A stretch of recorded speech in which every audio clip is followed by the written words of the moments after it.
Somos todos raros. E hoje nós estamos recebendo a Simone Arede. Tudo bem, Simone? Tudo bom. Tudo sob controle com você? Tudo bem?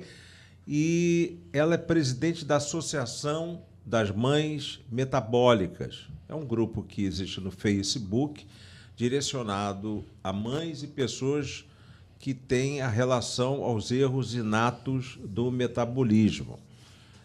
O EIM, né? O EIM da proteína, e tem o objetivo de unir pacientes e familiares interessados que eles chamam de metabólicos. Não é isso, Simone? São pacientes que fazem dieta com restrição à proteína. A proteína. A Simone Arede, ela tem um menino com homocistinúria, que é uma doença rara causada pela dificuldade da metabolização da metionina. E aí provoca no corpo um acúmulo desse aminoácido que pode se tornar tóxico ao corpo. Tem vários sintomas, ela vai falar sobre isso. E antes de começar o programa, eu falei assim, é como se fosse uma mega alergia, não é, Simone? Ela falou, não, Átila, não é. Agora a bola está com você, Simone. A diferença da alergia, né? Algumas pessoas confundem, mas as alergias, o paciente come e passa mal na hora. O nosso não é uma alergia, tá? É assim, a proteína ela é dividida em vários aminoácidos, tá? E cada doença dessa, que somos um grupo de doenças metabólicas hereditárias da proteína, cada uma dessas tem intolerância a um desses aminoácidos. Mas essa intolerância é porque ela ingere esse aminoácido vai se tornar tóxico no organismo dela e vai dar sequelas de acordo com a doença. Tem umas que podem ser fatal até os 3 meses de vida, né? Dependendo de qual delas. E o que acontece? Uma das nossas maiores dificuldades em primeiro lugar, a informação, né? Que não se existe informação e tudo nas doenças. Como ele estava falando, né? Tem a questão da fisioterapia, né? A nossa questão é os alimentos, né? E a parte de nutrição. Nutricionista. Nutricionista. Né? Nosso tratamento é todo da nutricionista. É vital, né? Você ter um acompanhamento, muitas vezes, de um nutricionista, um profissional, para poder definir toda a dieta, não é isso? E um nutricionista que tenha curso de especialização, coisa que a gente encontra muita dificuldade. A gente já foi até no Ministério da Saúde para falar sobre isso, que ele tem que ter curso de capacitação para essas nutricionistas que estão atendendo esse tipo de paciente. A gente tem visto muita coisa errada nesse sentido. Porque é interessante, porque não é só nutricionista, é também o fisioterapeuta que tem que ser específico para saber lidar com as doenças respiratórias, por exemplo, de algumas dessas doenças raras.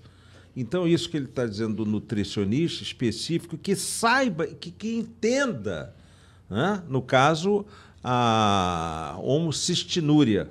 É isso? São várias, né? A homocistinúria, no caso, uma delas, é a que meu filho tem. Quais são as outras, hein? As outras, uma delas é a fenilcetonúria, que está no teste do pezinho, que teria tudo para ser, assim, uma das melhores em termos de tratamento, mas encontra muitos problemas pelo Brasil afora, né? Aqui no estado do Rio teve já o problema do teste do pezinho, que não foi feito naquele período todo, né? A gente tem no nosso grupo uma paciente de fenilcetonúria, tá? Com 1 ano e 8 meses, com sequelas irreversíveis. Essa criança não anda, ela não fala, tá? E tudo porque ela não fez o teste do pezinho, porque na fenilcetonúria já está mais do que comprovado, tanto é que é a única dessas doenças que está no teste do pezinho, é a única que tem um protocolo do Ministério da Saúde, e a gente consegue ainda, tá, em 2000, não reverte. A gente consegue em 2018 ter um paciente com sequelas dessa doença, que está toda aí, no teste do pezinho, com um protocolo no Ministério da Saúde, e a gente conseguiu fazer isso. Eu estou vendo aqui que uma das consequências é uma visão prejudicada, né? Na homocistinúria, eles acabam tendo problemas de visão. Dá um exemplo, já que você tem um menino, ele está com que idade? 32. 32 anos, né? Ele tem uma vida normal? Mais ou menos. O porquê, mais ou menos, tá? Ele não pode se alimentar igual a gente, tá? Então, a gente veio para cá. Eu moro longe, cheguei aqui, parei no caminho, almocei, tá? Não entrei no restaurante, almocei e tal, tranquilo. Ele não pode fazer isso, porque a alimentação dele é toda diferenciada. Então, ele, quando entra num restaurante, alguma coisa assim, não tem alimentos próprios para ele. O que pode ter um pouquinho de legume ou verdura, uma coisa, mas muito pouca coisa, sem nenhuma variedade, né? O que acaba a pessoa não conseguindo E fazer. proteína? O que ele come de proteína? É isso aí, só um pouquinho à toa de legume, verdura e frutas, mas não pouca é proteína, quantidade. mas isso não é proteína. É proteína. É proteína? É proteína. Eu pensei que fosse carboidrato. Não. Todas essas coisas têm proteína. Não existe alimento sem proteína. Existe alimento que tem pouca proteína. Predominantemente com proteína, entendi. Todos eles têm a proteína. E ele pode comer carne animal, não? Não, nenhum tipo de carne, nenhuma. A única coisa que ele pode comer é legume, verdura e fruta moderadamente, porque aí depende de qual é o legume, depende de qual é a fruta. Existe uma tabela de que a quantidade que ele pode ingerir por dia, né? E é pouca, essa tabela é pouca. Normalmente, esses pacientes, se eles não tiverem acesso a alimentos próprios para eles, eles ficam com fome. E ninguém fica com fome, acaba comendo o que não pode e tendo sequelas da doença. Claro, que eu vi que aqui a visão fica prejudicada, é um dos sintomas. Ele já fez 7 cirurgias, por quê? Na homocistinúria, o cristalino deles, ele luxa, né? Ele sai do lugar. E você tem que fazer uma cirurgia para tirar aquele cristalino, né? E implantar uma lente. Uma cirurgia parecida com a da catarata, tá? Mas ela tem mais algumas particularidades que diferencia da cirurgia da catarata. Só que essa cirurgia nem sempre é bem sucedida, né? Porque na catarata existe um anelzinho na vista onde encaixa a lente ali. E neles eles perdem esse anelzinho, então fica difícil. O meu teve várias, porque o meu descolou retina, deu edema em mácula. O meu teve tudo que podia ter na vista. Então ele ingere uma fórmula especial? Ingere uma fórmula especial. Que é manipulada, sei lá, no laboratório? É feita no laboratório. Ela pega todos a proteína ela é formada em vários aminoácidos, né? Então, como no caso dele, que é a metionina, que ele não pode ingerir, tá? A gente não consegue pegar de um alimento e tirar a metionina dali. Mas na fórmula, sim. Na fórmula, sim, porque é no laboratório. Eles botam todos os aminoácidos, mais as vitaminas e proteínas como também. Como se fosse o quê? Um pó? Como se fosse... É um pó, como se fosse um leite, mais ou menos assim. Um leite em pó. É, mais ou menos. Só que é um troço que tem um cheiro horrível e um sabor horrível. Caramba, meu Deus do céu. Você já começa tendo que dar para o seu filho algo que tem cheiro e sabor horrível, mas não tem solução. Em qualquer lugar do mundo, isso tem esse sabor e esse cheiro. O Alexandre quer te fazer umas perguntas que eu ia fazer, mas eu já sei que ele quer fazer. Né? Começar assim, como é que é o diagnóstico? Geralmente, assim, como você estava dizendo, né, por exemplo, no caso do teste do pezinho, ele identifica determinadas situações que você não consegue já... ainda ali bem nos primeiros dias, já começar algum tipo de tratamento, controle. Mas, de um modo geral, além do teste do pezinho, qual é a outra forma de fazer o diagnóstico? Como é um grupo, né, de várias doenças, depende de cada uma delas. Mas, na maioria das vezes, eles têm um atraso no desenvolvimento. Isso chama um pouco a atenção de que deve ser alguma coisa. Já ali no primeiro ano de vida mesmo? Na maioria das vezes, já no primeiro ano de vida, a pessoa já consegue perceber. E os pediatras, eles... porque, teoricamente, então, é o pediatra que vai fazer essa identificação original, não é isso? O que falta, né? Eu digo sempre nas coisas muito que falta. O que falta aqui no nosso país? Os pediatras acreditarem que existem doenças raras e que eles devam pesquisar quando encontram algum paciente que não está dentro dos padrões normais. E eu falo de experiência própria por mim, tá? O meu filho sempre teve alguma coisa diferente, né? Eu era mãe nova, não tinha essa experiência e não sabia o que era, mas a gente, como eu, meu marido, a gente sempre soube que tinha alguma coisa errada com ele, a gente só não sabia o que, e só fomos descobrir. Isso que eu falo, como é que foi esse processo de diagnóstico? Porque eu acredito que no início deve ser muito difícil, né? Porque meu filho teve muitas dificuldades na escola, muita, mas a gente pegava, né? E eu sempre fui muito assim, eu não acredito no que não possa, para mim tudo pode, tá? Tudo no sentido bom. Então, ele tinha dificuldade na escola, a gente sentava com ele, eu e meu marido ensinava toda a matéria, né? Então, a escola achava que ele não como que ele estava tirando uma nota boa, como que ele conseguia, se ele não prestava atenção na sala de aula, ele não conseguia nem copiar a matéria, né? Mas em casa a gente pesquisava a matéria e ensinava tudinho a ele, eu e meu marido. E ele sempre tirava notas boas na escola. E aquilo foi passando, mas a gente sabia que aquilo não era uma coisa normal. Ninguém precisa de um pai e uma mãe ensinando dentro de casa de maneira integral. Aí, quando ele fez 19 anos, ele passou para aqui, para Santa Úrsula, para fazer engenharia. Mas e aí, a gente, assim, eu já tinha levado em tudo quanto é médico que você possa imaginar, porque eu sabia que tinha alguma coisa errada, só não sabia o que era. E quando ele passou para a universidade, ele já estava indo para o 3º período, ele usava óculos, né? Um grau forte, ele falou, mãe, eu não estou conseguindo mais enxergar o quadro. Então vamos no oftalmologista, seu óculos está ruim. Sim. E quando chegamos lá, ia o oftalmologista, o cristalino dele está luxado. Mas o cristalino dele já estava luxado desde que ele era pequenininho, só que ninguém nunca falou, né? E dali começou a juntar um monte de oftalmologistas em várias clínicas que nós fomos para poder descobrir o que era. Mas eu, como mãe, eu queria saber o que realmente, sim, antes de operar. Ele tinha que operar urgente, mas eu não queria deixar antes de descobrir o que era. E levamos a geneticistas aqui no Rio e ninguém descobria o que era, né? Geneticista, não sabia? Não descobriu, tá? Hoje, as pessoas já conhecem um pouco mais a homocistinúria, mas naquela época, 12 anos atrás, era pior. Aí, até que nós encontramos uma geneticista, que, além de geneticista, ela é oftalmologista pela internet, ela é de São Paulo.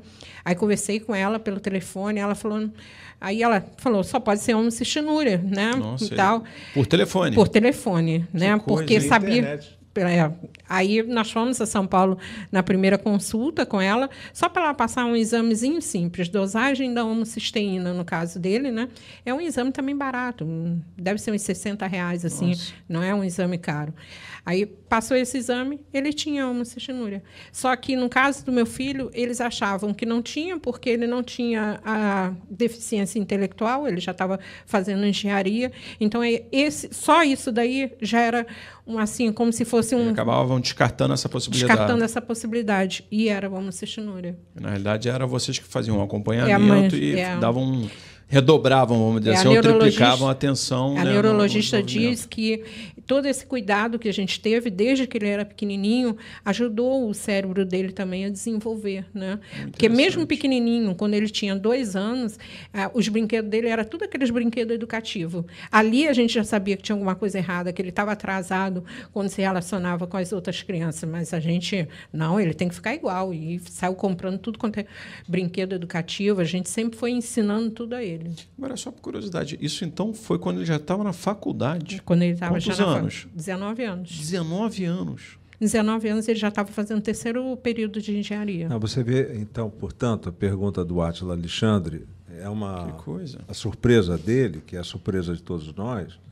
Nós estamos falando da Simone com o seu marido, que são pessoas esclarecidas, que tiveram a oportunidade de dar todo o apoio para o menino. Como é o nome dele? Tiago. Tiago. Que deram todo o apoio para o Tiago, permitiram que o Tiago se desenvolvesse intelectualmente.